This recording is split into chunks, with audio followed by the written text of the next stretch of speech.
Pemirsa, semarak perayaan Imlek terasa di berbagai kota di tanah air, salah satunya di kota Palembang.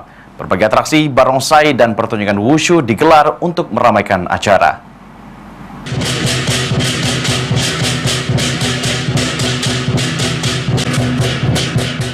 Sabtu malam, ratusan warga Tionghoa memenuhi ballroom Hotel Harper di kawasan Jalan R. Sukamto untuk merayakan malam pergantian Tahun Baru Cina.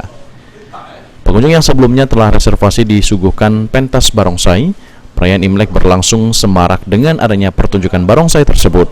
Pengunjung pun terlihat memberikan angpau kepada barongsai.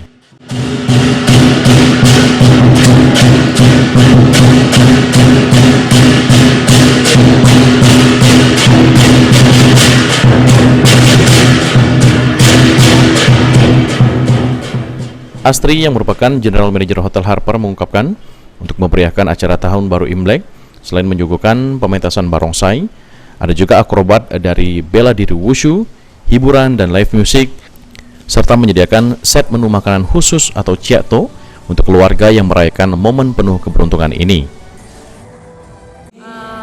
Malam ini kita menampilkan acara Chinese New Year Dinner. Itu ada Yuseng Tradition, Dewa Chaisha, kemudian ada barongsai, kayaknya malam ini seru Mbak ya, sampai berapa nih jumlah pengunjungnya di mana? Kali kita ada 43 table ya, 43 meja.